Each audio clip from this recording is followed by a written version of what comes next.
Dan Acre, Operations Manager of the Ontario Regiment Museum. We're continuing a little bit about World War I. Here we have a display of Canadian uniforms with the later war webbing that was used by the Canadians in World War I. Now, at the beginning of the war, the average Canadian platoon consisted of 30-odd people equipped with rifles. Everyone believed that rifles were useful, and they were extremely useful. However, what happened is that as World War I came out, it showed that, or as the war transpired, what happened is it showed that the defensive firepower was overwhelming, especially when people were able to dig trenches, fire from cover, emplace machine guns, range artillery, basically advancing became extremely difficult across no man's land, especially when there was obstacles like barbed wire in front.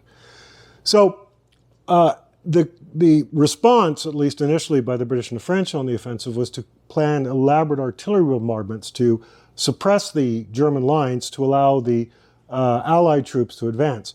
And this was of limited utility initially because of the amount of fire that had to be used and the lack of coordination, because once the fire started, once the attack started, there was no way to know how successful it was because radios and instant communications was not inexistent.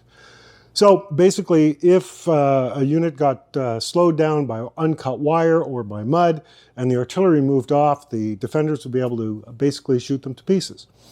So what you start seeing is you start seeing platoons being organized, at least by 1916, 1917. The Canadians started really reorganizing their platoons. So instead of having 4 sections of men with rifles, they actually had 4 separate sections. One section had rifles. They were part of the assault section.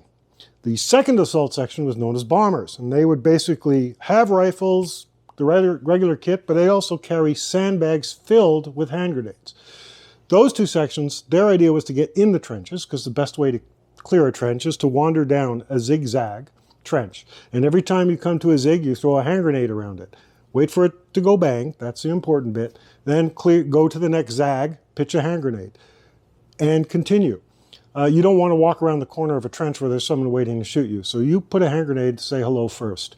Every time you come to a dugout, sort of a trench in the ground where people shelter in the ground, you want to put a hand grenade down there or a Stokes mortar bomb. The Canadians love Stokes mortar bombs for that. So that's the way you would clear the trenches, the riflemen and the bomber sections. The other 2 sections was the Lewis gun section, who would be able to provide fire support on the ground. And the last was the rifle grenade section. Now, all you had to do is take a regular grenade, put on a metal pole, put it in the barrel, put in a blank, pull the pin, fire it, and you have a mortar, basically. So the rifle grenade section was also part of the support sections. So you had the machine gun and the rifle grenades in support, and you had the riflemen and the bombers in the actual assault. And they would start leapfrogging forward to allow an actual infantry platoon to provide its own fire and movement on the battlefield. That was revolutionary in terms of tactics in World War I. Then the Germans came up with their own solutions to the problems, and the Brits moved more and more towards tanks and other technical solutions. But the evolution of tactics for the simple infantryman was equally revolutionary. Thank you.